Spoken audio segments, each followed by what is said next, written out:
vermelho, versículos 1 a 4.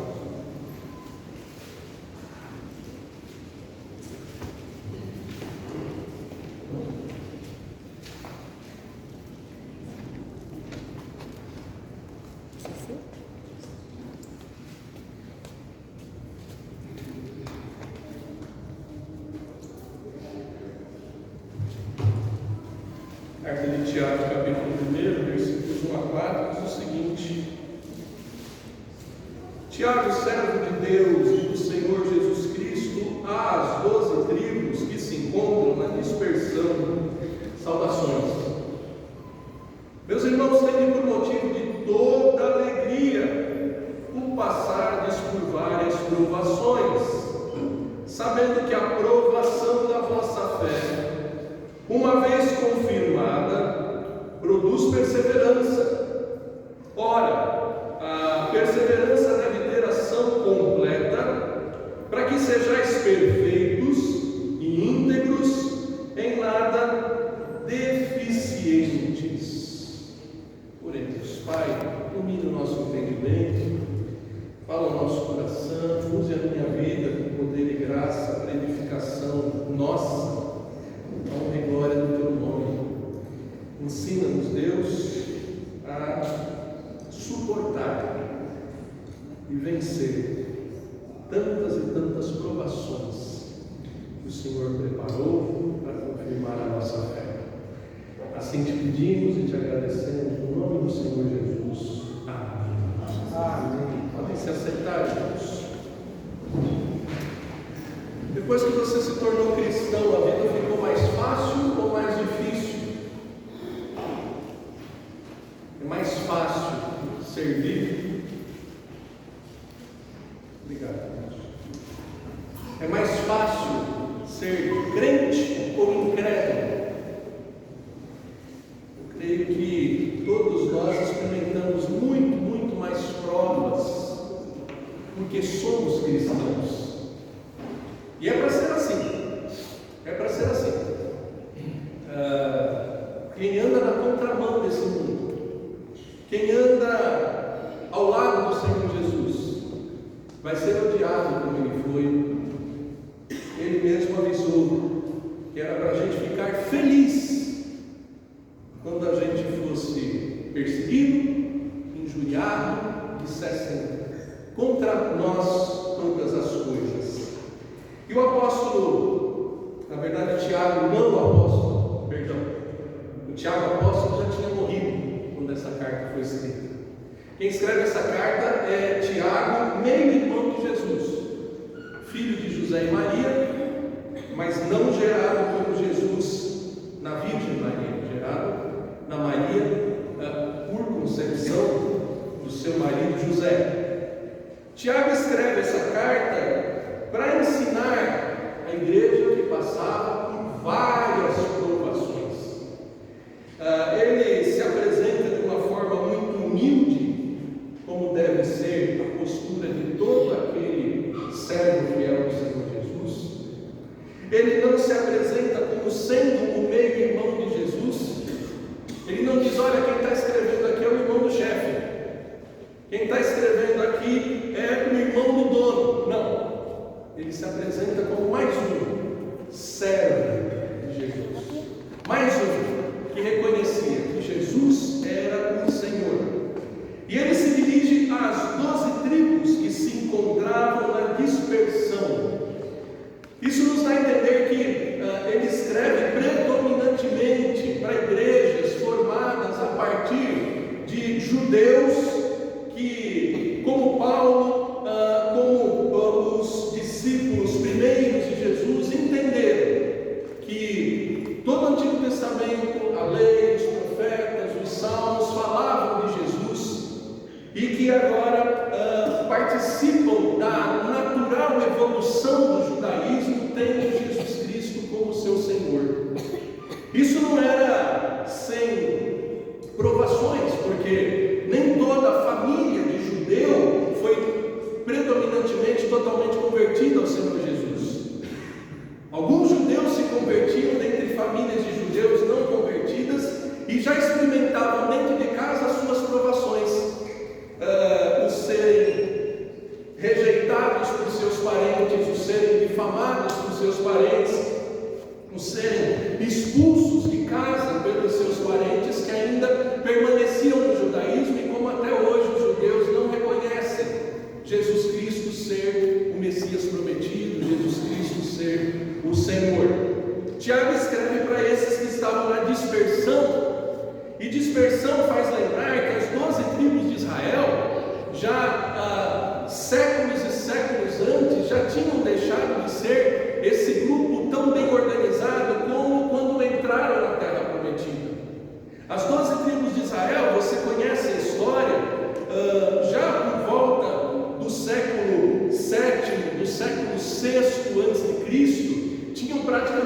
deixado de existir como tribos, como povo organizado do Senhor. Primeiro, as 10 tribos ao norte foram praticamente dizimadas pelo cativeiro assírio. As 2 últimas tribos que sobraram ao sul, Judá e Benjamim, também foram dizimadas no cativeiro babilônico. Depois eles até têm uma permissão, 70 anos depois do cativeiro, para reconstruir o templo que mais uma vez foi destruído sob a ação dos gregos. Agora, nos dias de Tiago, de Jesus, o templo tinha sido reconstruído mais uma vez, ou seja, o povo de Israel, as 12 tribos, sempre lidaram com provações, com tribulações, algumas vezes por efeito da sua infidelidade ao Senhor, por efeito do seu afastamento do Senhor, mas não por falta do amor do Senhor, que disciplina quem ama. O nosso Senhor, Ele, quando necessário, Ele manda provações para que a nossa vida tenha o reavivamento, o retornar ao lugar certo, ao posicionamento correto a que fomos chamados. Então, para igrejas, já por volta do ano 44 a 62, um pouquinho antes de quando o Templo de Jerusalém seria destruído novamente pelos romanos, e está destruído até hoje, há mais de 2000 anos, que Tiago escreve. Ele escreve sobre como passar pelas provações. A gente poderia ler talvez livro de Atos, capítulo 11, versículo 19 a 28, onde você lê quando pela primeira vez os cristãos foram chamados de cristãos. E eles foram chamados de cristãos na dispersão, porque quando o primeiro mártir foi morto por causa da fé em Jesus, o diácono Estevão foi martirizado. Isso causou uma grande dispersão, uma perseguição, e isso está lá no capítulo 7 de Atos, e isso vai de modo que até no capítulo 11 as igrejas estão espalhadas, fugindo, tentando se proteger, mas é nesse contexto de provação, de dificuldade, que eles são reconhecidos, que eles são chamados de cristãos. Então é parte do DNA da igreja passar por provações. É estranho o que muitas vezes a gente ouve em alguns cultos, em algumas igrejas, em algumas teologias, que diz que se o cristão tiver fé, ele não vai passar por problemas, que se o cristão tiver fé, ele vai vencer todas as enfermidades, se o cristão tiver fé, ele vai ser sempre cabeça e nunca cauda, se o cristão tiver fé, ele vai ser sempre rico e não pobre. É estranho isso. Toda a tradição e história cristã que foi uma tradição de provação, de privação, e o Tiago, meio-irmão do Senhor Jesus, nos ensina aquilo que ele deve ter aprendido em casa, com o próprio Jesus, que ensinou: no mundo tens aflição, mas tem de bom ânimo, eu venci o mundo. É sobre isso que Tiago vai nos ensinando, e ele nos ensina de uma forma desafiadora. Ele fala: tendes por motivo de toda a alegria. Veja, queridos, não é um ensino ao sadismo, a gostar de sofrer, a procurar o sofrimento. Não é isso. É uma alegria que é coerente com o ensino de Jesus, que diz: ainda que tenhamos aflição, Jesus venceu. Ainda que sejamos perseguidos, injuriados, passemos por provações, o nosso Senhor disse: bem-aventurados sois quando passardes por essas coisas. Uma alegria que enxerga o todo e não apenas o momento. E às vezes, alguns cristãos olham apenas para o momento da provação, da sua provação, e acham que ela é insuportável. Acham que Deus está exagerando. Às vezes não em orações, mas em murmurações reclamam de como a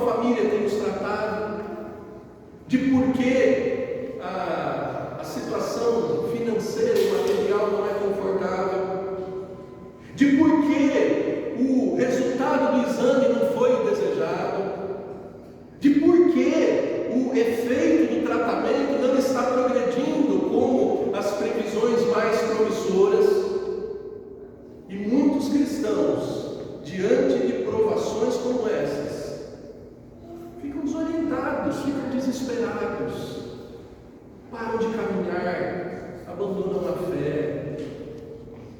E Tiago escreve para nos ensinar, primeiro, qual é a emoção que devemos ter nas provações? É a alegria. A alegria de quem sabe que a vida não é só provação, mas a provação é parte da vida levando a um propósito. A alegria de saber que grandes homens de Deus também foram provados, e não necessariamente porque estavam em pecado. Você vê, por exemplo, Gênesis 22, diz lá que Deus colocou Abraão à prova, e a prova era nada mais, nada menos do que seu filho ser colocado em risco de morte. Aquele filho não precisou morrer. Deus poupou Abraão da morte de Isaac, mas a prova era o risco de morte do seu filho.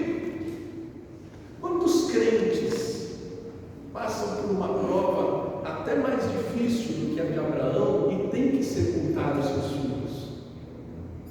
Nem todos os homens de Deus, as mulheres de Deus, têm um livramento de um perigo, de uma enfermidade que alcança o seu próprio filho. E eu creio que de todas as provas essa é a maior. Maior do que a enfermidade do próprio corpo, maior do que a privação material, maior do que as difamações por causa da fé. Eu creio que o que há de mais difícil que um homem ou uma mulher pode experimentar nessa vida é o risco de morte do seu filho, da sua filha, ou a realidade de sepultar alguém. Mas não apenas Abraão passou por isso, Jó passou por essa prova total de perder não apenas um filho, mas todos os seus filhos. E não é porque ele não tinha fé, não é porque ele não era reto, íntegro e temente a Deus. Diz o livro que ele era reto, íntegro e temente a Deus, e passou por uma provação, uma não, várias. Perder todos os seus filhos, perder todos os seus bens, e depois ser tocado na sua saúde, cheio de tumores, se raspando com cacos de telha. E não para aí, né? Tendo que ouvir gente no ouvido, como até a própria esposa dizendo: amaldiçoa o teu Deus e morre. Ou outros amigos dizendo: não é possível, aí tem coisa errada. Vê direito que você deve ter feito alguma coisa para passar por isso. Queridos, nem sempre a provação é repreensão de Deus, é feito de Deus por causa de algum pecado. Aliás, todos os pecados dos filhos de Deus foram sofridos e castigados na cruz do Calvário. Então, tanto a fé que ensina que o Filho de Deus não passa por provação, quanto a pregação que ensina que o Filho de Deus passa por provação para pagar os seus pecados, está errado. Então, nesse contexto que Tiago diz, tem um motivo de alegria ao passarmos por provação. Há pouco tempo, na exposição do Evangelho de Lucas, nós vimos o próprio Jesus, cheio do Espírito Santo, foi levado pelo Espírito Santo para ser tentado, provado. Então, nós temos que, com essa emoção, alegres, lembrando que Deus controla as nossas provações, lembrando que Deus está no controle das maiores dificuldades, não deixar que a alegria fuja do nosso coração. Nós temos motivos para se alegrar diante de um Deus que é soberano e governa todas as coisas, que é poderoso para nos livrar de todos os males, mas também é poderoso para nos fazer suportar as mais duras dificuldades e sofrimentos dessa vida. Ao longo do ministério, ministério eu conheci gente que passou por provações e eu olhei para eles e falei: olha, meu irmão, se você está passando por isso é porque você é muito mais forte do que eu, porque eu não ia conseguir suportar isso. Eu me lembro, por exemplo, do nosso irmão presbítero Adeildo, lá na congregação presbiteriana Jardim Eliana, bairro pequenininho, atrás do Parque do Carmo. Lá tem uma igreja presbiteriana pequenininha, com gente crente, Adeildo sofria com seu pai, sucumbindo na cama, já idoso, com câncer. E oramos semanas após semanas pela cura, para que Deus fizesse a vontade de Deus na vida do pai do Adeildo. E sempre que chegava algum telefonema do Adeildo, a gente imaginava que Deus tivesse recolhido o seu pai. Mas um daqueles telefonemas, a gente recebe a notícia de que não o pai do Adeildo tinha falecido, a irmã grávida do Adeildo morreu no parto.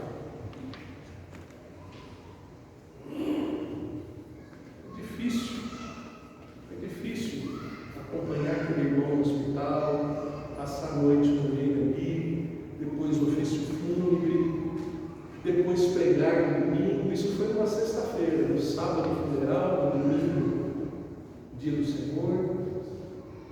E Adeildo estava lá, descansando no Senhor. Naquela mesma semana, na sexta-feira seguinte, o Senhor recolhe o pai de Adeildo. Adeildo, na mesma semana, numa sexta-feira, num sábado, sepultou a sua irmã, que estava bem, não tinha nenhuma previsão de risco de morte. No sábado seguinte, Adeildo sepulta a sua irmã. Você pensou?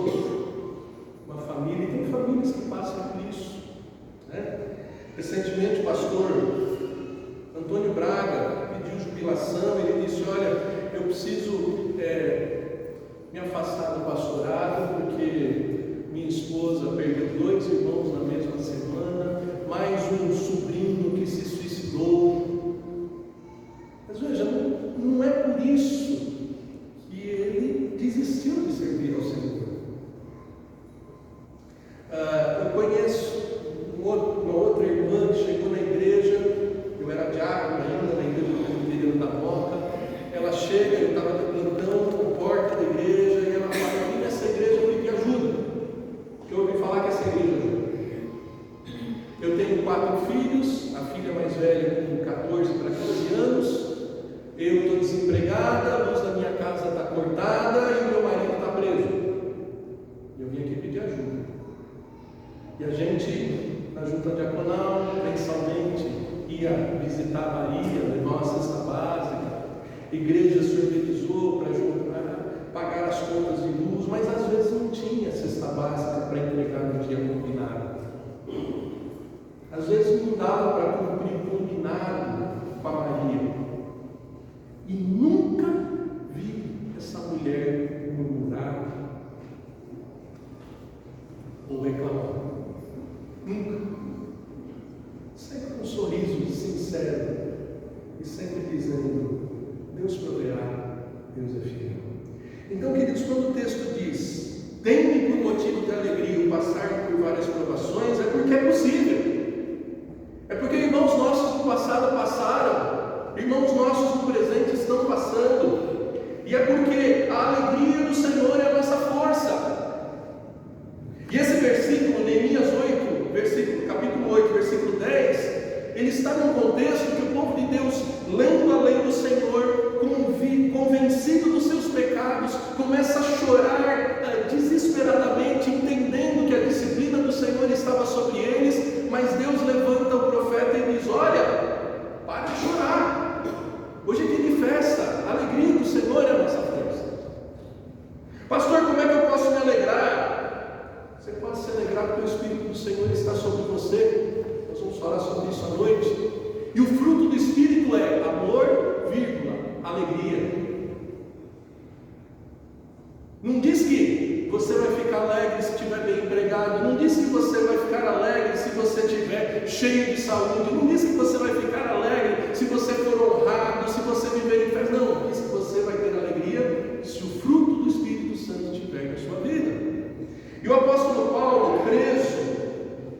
escreve uma carta que é conhecida como a Carta da Alegria. Sabe qual carta que é essa? A Carta aos Filipenses. E olha só, Filipenses capítulo 4, versículo 4 diz assim: alegrai-vos sempre no Senhor. Outra vez digo, alegrai-vos. Quem está dizendo isso é um apóstolo preso por causa da pregação do Evangelho. Não é alguém que estava num palácio, numa sala com ar-condicionado, em lugar todo confortável, não. E ele diz de novo para a gente se alegrar. Olha só, Filipenses 4, versículo 10 e 11: alegrei-me sobremaneira no Senhor. Quer dizer, não foi uma alegria qualquer. Alegrei-me sobremaneira no Senhor, porque agora, uma vez mais, renovaste a meu favor o vosso cuidado, o qual também já tinhais antes, mas vos faltava oportunidade. Digo isso não por causa da pobreza, porque aprendi a viver contente em toda e qualquer situação. Vida contente é filha da vida de quem tem contentamento. Quem é contente se contenta com muito ou com o pouco que o Senhor dá. Quem é contente se contenta com o vigor ou com a enfermidade que o Senhor dá. Quem é contente se contenta com os tempos de festa, mas também com os tempos de luto. Então, queridos, olhe para o lado e veja se as tuas provações são tão grandes quanto as provações dos teus irmãos que estão do teu lado. Queridos, por que irmãos cheios de tantas provações conseguem passar com alegria pelas suas provações? E às vezes irmãos que não têm tantas provações assim, pelo menos não têm provações tão intensas, assim, vivem desanimados, vivem prostrados. As provações são de várias formas: doença, solidão, luto, desemprego, escassez, miséria, etc. Seja qual for o modo, a Bíblia diz: tende por motivo de alegria passarmos por muitas provações. Se você tem o Senhor como teu pastor e diz: nada me faltará, não esqueça, também não vai faltar o passar pelo vale da sombra da morte. Não vai faltar a vara e o cajado para te corrigir no caminho da justiça. Não vão faltar adversários na mesa, ainda que a mesa esteja farta. A vida do servo de Deus inclui provações. Provações que podemos passar com a alegria do Senhor, que é a nossa força, com a alegria que o Espírito Santo produz no nosso coração. Mas qual é o propósito? Por que Deus nos leva para as provações? Por que as famílias celebram quando seus filhos passam no vestibular? Vestibular é a primeira prova num curso que terá várias provas. Por que a gente só celebra uma primeira prova e não consegue reconhecer que Deus vai usar outras provas? O texto diz que a gente deve saber que a provação da nossa fé, uma vez confirmada, vai gerar perseverança. Deus nos coloca em provas para aprovar.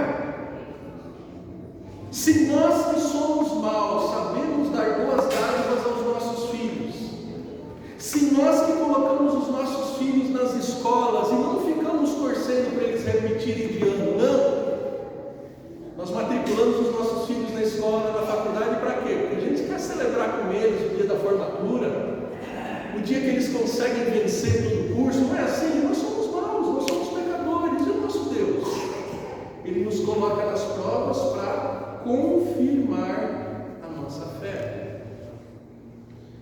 Você lembra da parábola do semeador?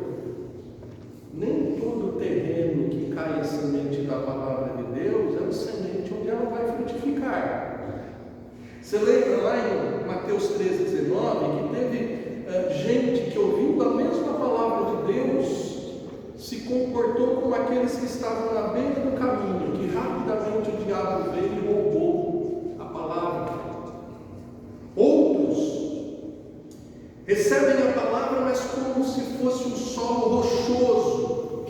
Recebe até com alegria a pregação, mas a angústia, a perseguição faz com que eles se escandalizem e não caminhem.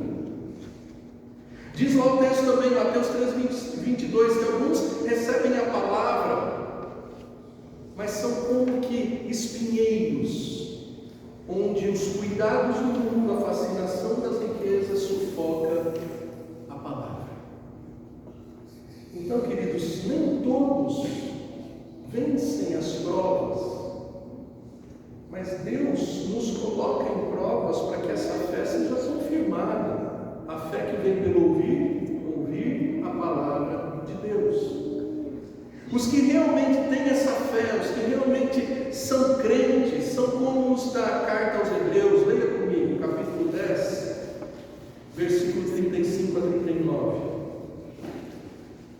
Capítulo 10, versículo 35 a 39. Diz lá. Hebreus 10, 35. Não abandoneis, portanto, a vossa confiança. Ela tem grande galardão. Com efeito, tendes necessidade de perseverança, para que, havendo feito a vontade de Deus, alcanceis a promessa, porque ainda dentro de pouco tempo aquele que vem virá e não tardará. Todavia o meu justo viverá pela fé. Se retroceder, não se compraz nele a minha alma. Nós, porém, não somos os que retrocedem para a perdição. Somos, entretanto, da fé para a conservação da alma. Você também é do tipo de gente que não retrocede? Ou você é do tipo de gente que a mínima angústia, a mínima perseguição, a mínima tribulação, já abandona a caminhada cristã, já volta a não ter a leitura da palavra, a oração no seu estilo de vida? Que tipo de gente você é? Gente, nós estamos vendo um tempo de crentes tão fracos, tão frouxos. A nossa geração é uma geração que muitas vezes não inspira as gerações futuras.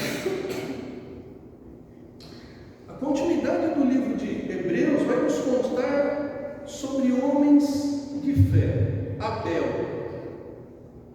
Abel entregou o que o Senhor queria, mesmo sob o risco de morte, mesmo sob a oposição do seu inimigo, do seu rival. Enoque andou tanto com Deus que nem para a sepultura ele foi levado para o céu. Noé, sozinho construiu a arca quando era tido como um doido, mas estava no lugar certo, na hora certa. Abraão, velho, fez tanto, e hoje jovens, não chegam nem aos 20, nem aos 30, já estão desistindo, já estão caindo pelas beiradas, por falta de fé. Jacó, que aceitou ser transformado, que perseverou para conquistar a sua amada Raquel. Hoje em dia, tem gente que toma um fora da primeira namorada, já desiste de servir a Deus, Deus não me ama, e etc. Gente, Raabe, uma mulher meretriz, mas que guardou os espias, creu em Israel, havia um Deus libertador. Hoje em dia, mulheres tão empoderadas, mas tão longe da casa de Deus, tão longe do caminho do Senhor. O que é isso? Gideão, sozinho na sua casa também, destruiu os ídolos do seu próprio pai, e hoje alguns não resistem às perseguições dentro de casa. Sansão, quando tudo estava perdido, já cego, ele não desistiu, ele pediu última chance para libertar o seu povo. Cego dos dois olhos, mas ele quis ser usado por Deus. E hoje em dia tem gente que basta uma mão encravada para desistir da caminhada cristã. Samuel, Davi, é dito aqui, mas Hebreus 11 diz de homens que esse mundo não foi digno. Homens que esse mundo não foi digno. Gente que perseverou, que foi até o fim. E hoje em dia, se o irmão não votar no mesmo prefeito que eu já não vou mais na igreja dele. Se eu tiver um espírito, não deu nem febre, já não vou mais na igreja. Percebe? Como a nossa geração muitas vezes não suportaria um dia de terremoto na Turquia, não suportaria meia hora de chuva em São Sebastião, não suportaria. Tem muita gente que não suportaria aprovações, quantas desculpas. Queridos, desistir não é uma opção, a gente leu. Deus nos coloca numa aprovação no limite das suas forças. Porque Ele é fiel, Ele não dá uma aprovação além das suas forças. E mais, Romanos 5 diz o seguinte, olha só, Romanos 5, versículos 3 a 5, vai explicar quantos produtos a aprovação produz. Olha só, Romanos 5 diz assim, versículo 3, e não somente isso, mas também nos gloriamos nas próprias tribulações. Romanos 5:3, sabendo que a tribulação produz perseverança, a perseverança a experiência a esperança. Ora, a esperança não confunde, porque o amor de Deus é derramado em nosso coração pelo Espírito Santo que nos foi outorgado. Não para na aprovação. A tribulação produz perseverança, paciência, esperança. Por que tem tanta gente desanimada, desesperada? Porque não suporta as provas da vida, não passa com alegria pelas provações e não tem a sua fé confirmada. Pelo contrário, tem a sua fé reprovada. Por fim, queridos, se a emoção da aprovação é a alegria, se o alvo da aprovação é a confirmação da fé com perseverança, essas provações vão durar até quando? A duração das provações, você já deve ter em algum momento se perguntado como o salmista Davi, o salmista do Salmo número 13, até quando, Senhor? Você já passou por alguma provação e disse, Senhor, até quando? Até quando? Sexta-feira, lá no Hospital Grajaú, eu preguei sobre Isaías 6. No final do capítulo 6 de Isaías também pergunta, até quando, Senhor? Porque Isaías é chamado para profetizar e não ver os frutos, pelo menos os frutos de quebrantamento, de arrependimento, de avivamento. Não! Isaías é chamado para pregar e Deus diz assim, Isaías, fala para esse povo, mas o povo não vai entender. Mostra para esse povo e o povo não vai enxergar. É como se fosse um trabalho inútil.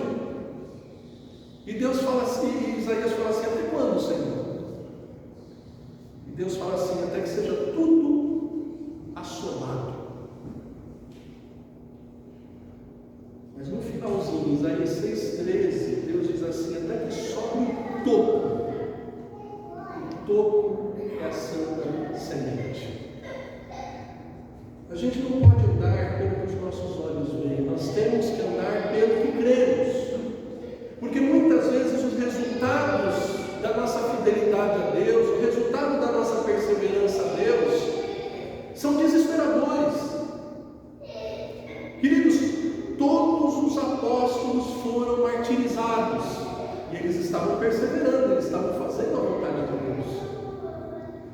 Queridos, os profetas do Antigo Testamento foram desprezados, foram rejeitados, e eles estavam fazendo a vontade de Deus. A gente precisa entender que a aprovação vai durar até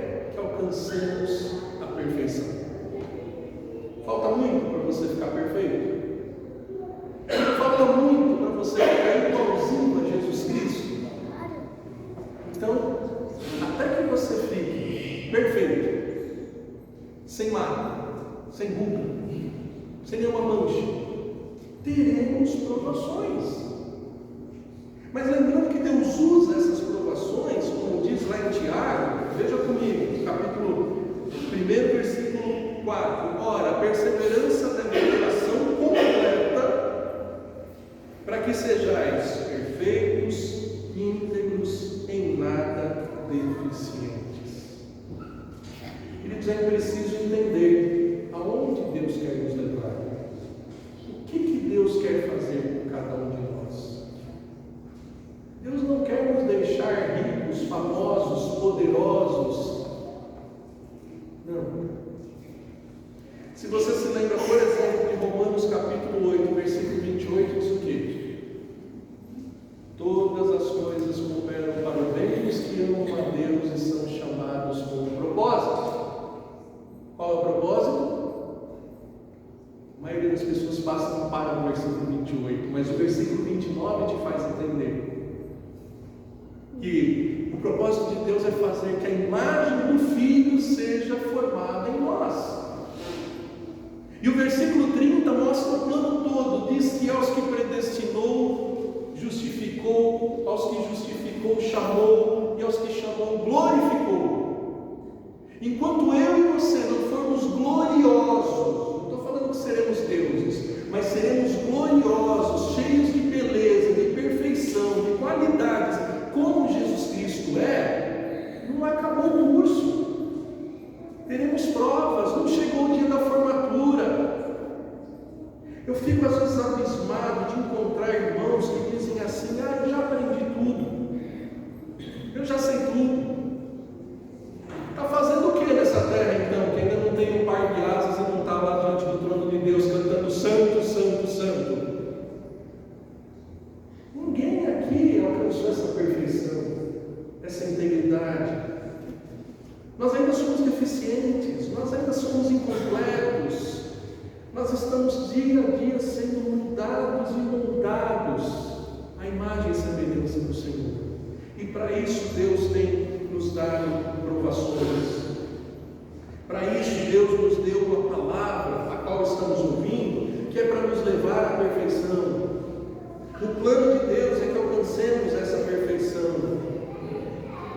E só quando chegarmos nessa perfeição é que as provações vão acabar.